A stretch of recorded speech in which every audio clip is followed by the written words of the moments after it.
হরে কৃষ্ণ। শ্রীমদ্ ভগবদ্ গীতা দ্বিতীয় অধ্যায় সাংখ্যযোগ। শ্লোক 13। দেহিন অস্মিন যথা দেহে কৌমারাম যৌবনম জরা তথা দেহান্তর প্রাপ্তি ধীর তত্র ন মুজ্জতি। গীতার গান। দেহ দেহি ভেদ দুই, নিত্যানিত্য সেই, কৌমার যৌবন জরা পরিবর্তন যেই। দেহের সকার্য হয় দেহি নিত্য রহে, তথা দেহান্তর প্রাপ্তি পণ্ডিতেরা কহে। অনুবাদ।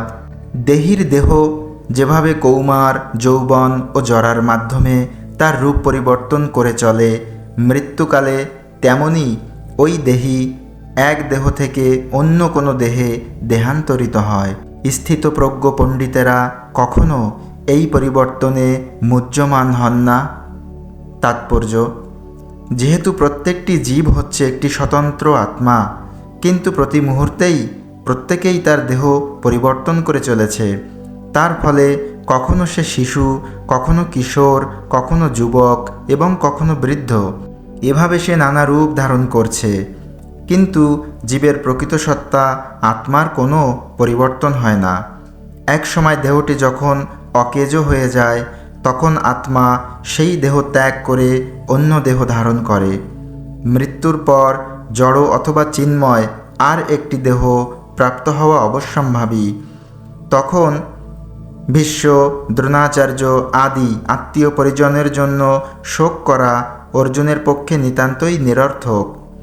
বরং তাদের মৃত্যুর কথা ভেবে শোক করার পরিবর্তে তার আনন্দিত হওয়া উচিত ছিল, কারণ মৃত্যু হলে তারা তাদের জরাগ্রস্ত বৃদ্ধ দেহ ত্যাগ করে নতুন দেহ প্রাপ্ত হবেন এবং নবশক্তি লাভ করবেন। পূর্বকৃত কর্মের ফল অনুসারে জীব নতুন দেহ প্রাপ্ত হয় এবং নানা রকম সুখ ও দুঃখ ভোগ করে থাকে। তাই ভীষ্ম ও দ্রোণের মতো মহাত্মারা যে দেহত্যাগের পর জড়জগতের বন্ধন মুক্ত হয়ে ভগবত ধাম বৈকুণ্ঠে ফিরে যাবেন অথবা স্বর্গলোকে দিব্য দেহ প্রাপ্ত হয়ে নানা রকম সুখভোগ করবেন, সেই বিষয়ে কোনো সন্দেহ নেই। সুতরাং তাদের মৃত্যুতে শোক করার কোনোই কারণ ছিল না।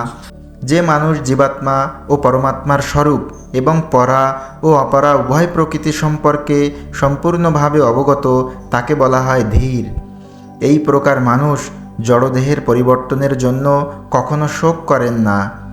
আত্মাকে খণ্ড খণ্ড অংশে বিভক্ত করা যায় না।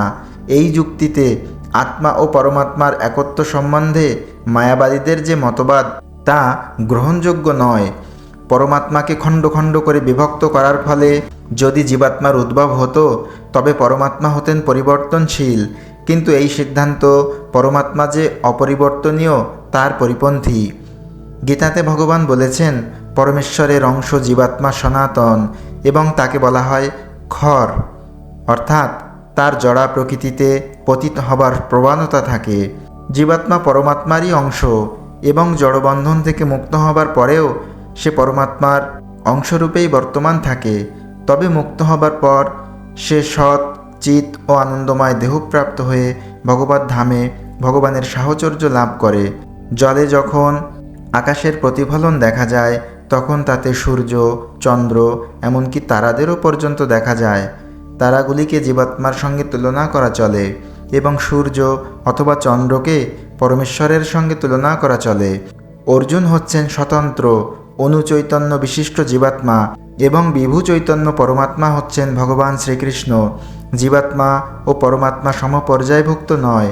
চতুর্থ অধ্যায়েই প্রথমেই তা আমরা দেখতে পাব।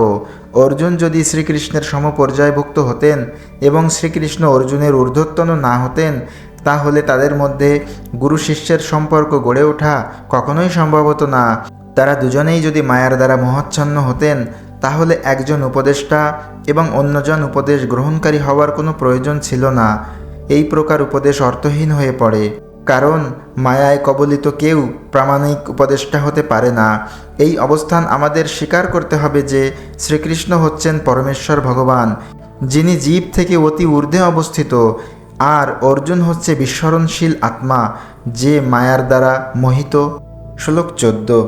মাত্রা স্পর্শা তু কৌন্তেয় শীত উষ্ণ সুখ দুঃখদা আগম অপায়িন অনিত্যা তান তিতিক্ষস্য ভারত। গীতার গান। শীত উষ্ণ সুখ দুঃখ ইন্দ্রিয় বিকার, ইন্দ্রিয়ের দাস যারা তাহে অধিকার। যেসব অনিত্য বস্তু আসি চলি যায়, সহিষ্ণুতা মাত্র গুণ তাহার উপায়। অনুবাদ। হে কৌন্তেয়, ইন্দ্রিয়ের সঙ্গে বিষয়ের সংযোগের ফলে অনিত্য সুখ ও দুঃখের অনুভব হয়। সেগুলি ঠিক যেন শীত ও গ্রীষ্ম ঋতুর গমনাগমনের মতো। হে ভরতকুল প্রদীপ, সেই ইন্দ্রিয়জাত অনুভূতির দ্বারা প্রভাবিত না হয়ে সেগুলিকে সহ্য করার চেষ্টা করো। তাৎপর্য: মানব জীবনের প্রকৃত কর্তব্য সম্পাদন করতে হলে মানুষকে সহনশীলতার মাধ্যমে বুঝতে হবে সুখ ও দুঃখ কেবল ইন্দ্রিয়ের বিকার মাত্র। শীতের পর যেমন গ্রীষ্ম আসে, তেমনি পর্যায়ক্রমে সুখ ও দুঃখ আসে। সত্যকে উপলব্ধি করে দুঃখে ও সুখে অবিচলিত থাকাই মানুষের কর্তব্য। বেদে নির্দেশ দেওয়া আছে খুব সকালে স্নান করা উচিত। যে শাস্ত্রের অনুশাসন মেনে চলে সে মাঘ মাসের প্রচণ্ড শীতেও খুব ভোরে স্নান করতে ইতস্তত করে না। তেমনি গ্রীষ্মকালে প্রচণ্ড গরমেও গৃহিণীরা রান্না করা থেকে বিরত থাকেন না। আবহাওয়াজনিত অসুবিধা সত্ত্বেও মানুষকে তার কর্তব্য কর্ম করে যেতেই হয়। তেমনি যুদ্ধ করাটাই হচ্ছে ক্ষত্রিয়ের ধর্ম, এবং কর্তব্যের খাতিরে তাকে যদি তার আত্মীয় বন্ধুদের সঙ্গেও যুদ্ধ করতে হয়, তবুও সে তার কর্তব্য কর্ম থেকে বিরত হতে পারে না। শাস্ত্র নির্ধারিত অনুশাসন মেনে চলাটাই হচ্ছে সভ্য মানুষের লক্ষণ। এই অনুশাসন মেনে চলার ফলে মানুষের বুদ্ধিমত্তার বিকাশ হয় এবং সে তখন ভগবত তত্ত্বজ্ঞান লাভ করতে সক্ষম হয়। এই জ্ঞানের প্রভাবে তার হৃদয়ে ভগবত ভক্তির সঞ্চার হয় এবং ভগবানের প্রতি তার এই আন্তরিক ভক্তি তাকে মায়ার বন্ধন থেকে মুক্ত করে। এই শ্লোকে অর্জুনকে কৌন্তেয় ও ভারত নামে সম্বোধন করাটা খুবই তাৎপর্যপূর্ণ।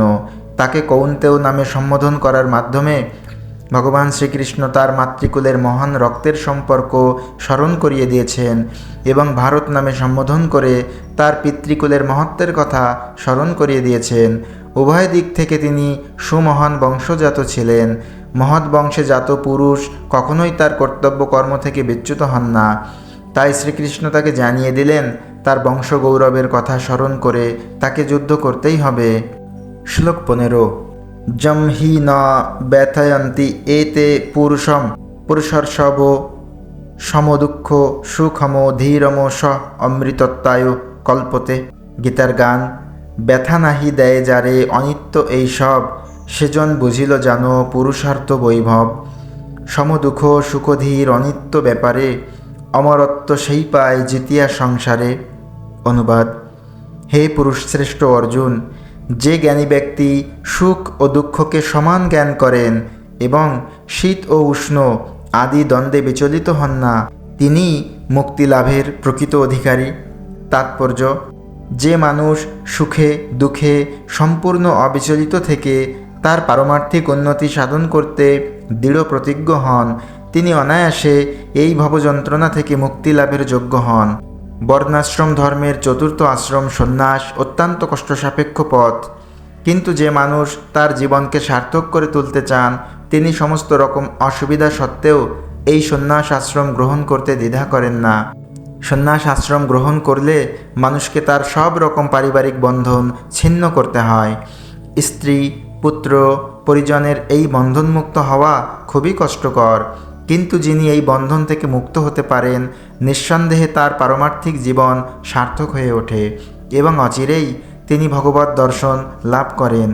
ঠিক তেমনি অর্জুনকে তার ক্ষাত্র ধর্ম পালন করার উপদেশ দিয়ে ভগবান তাকে বললেন, এই ধর্মযুদ্ধে তার আত্মীয় পরিজনদের সঙ্গে যুদ্ধ করা যদিও অত্যন্ত দুঃখদায়ক এবং কষ্টসাপেক্ষ, কিন্তু তবুও তার কর্তব্য কর্ম সম্পাদন করবার জন্য তার দেহজাত আত্মীয়তার বন্ধন থেকে তাকে মুক্ত হতে হবে এবং যুদ্ধ করতে হবে। শ্রী চৈতন্য মহাপ্রভু 24 বছর বয়সে সন্ন্যাস গ্রহণ করেন। ঘরে তখন তার যুবতী স্ত্রী এবং বৃদ্ধ মাতা ছিলেন। তাদের দেখাশোনা করার জন্য কেউই ছিল না, কিন্তু তা সত্ত্বেও মহত্তর উদ্দেশ্য সাধন করবার জন্য তিনি তাদের পরিত্যাগ করে সন্ন্যাস ধর্ম গ্রহণ করেন। মায়ার বন্ধন থেকে মুক্ত হবার এই হচ্ছে উপায়। শ্লোক 16।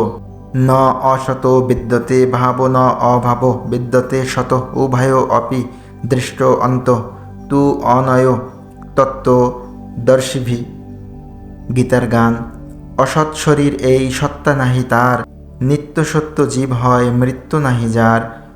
উভয় বিচার করি করিল নিশ্চিত, তত্ত্বদর্শী সেই কহে যেই হয় হিত।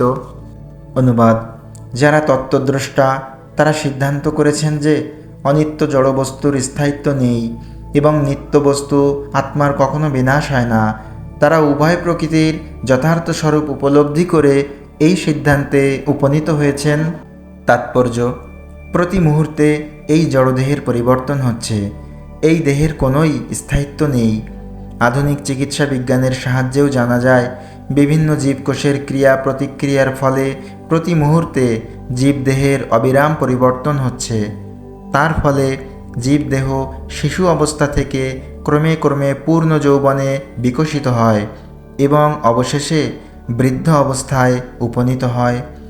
কিন্তু দেহ ও মনের সব রকম পরিবর্তন হওয়া সত্ত্বেও জীবের প্রকৃত সত্তা আত্মার কোনো পরিবর্তন হয় না। জড় দেহ ও সনাতন আত্মার মধ্যে এটিই হচ্ছে পার্থক্য। দেহের প্রকৃতিই হচ্ছে চিরপরিবর্তনশীল আর আত্মা হচ্ছে চিরশাশ্বত সনাতন। এই সিদ্ধান্ত নির্বিশেষবাদী ও সবিশেষবাদী উভয় শ্রেণীর তত্ত্বদ্রষ্টারা স্বীকার করেছেন।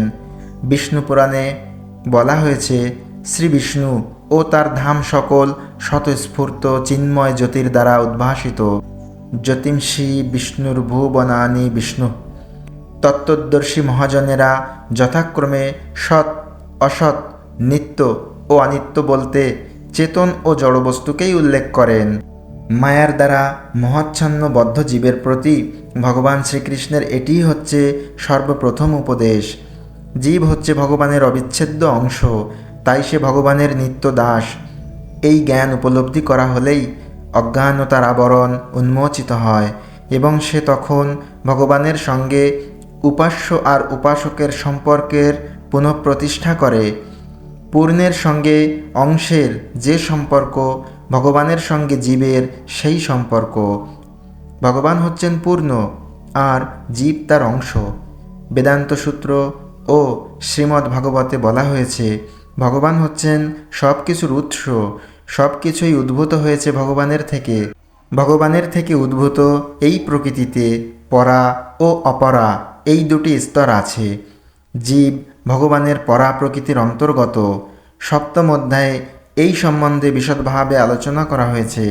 শক্তি ও শক্তিমানের মধ্যে যদিও কোনো ভেদ নেই, তবুও শক্তিমান হচ্ছেন শক্তির নিয়ন্তা। পরমেশ্বর ভগবান হচ্ছেন শক্তিমান এবং শক্তি বা প্রকৃতি সর্ব অবস্থাতেই তার নিয়ন্ত্রণাধীন। তাই প্রভু ও ভৃত্য অথবা গুরু ও শিষ্যের সম্পর্কের মতো জীবসমূহ পরমেশ্বর ভগবানের অধীন। মায়ার অন্ধকারে যখন জীব আচ্ছন্ন থাকে তখন সে ভগবত তত্ত্ব উপলব্ধি করতে পারে না। ভগবান তাই জীবকে মায়া অন্ধকার থেকে মুক্ত হয়ে সত্য দর্শন করাবার জন্য এই ভগবদ্গীতার শিক্ষা দান করেছেন।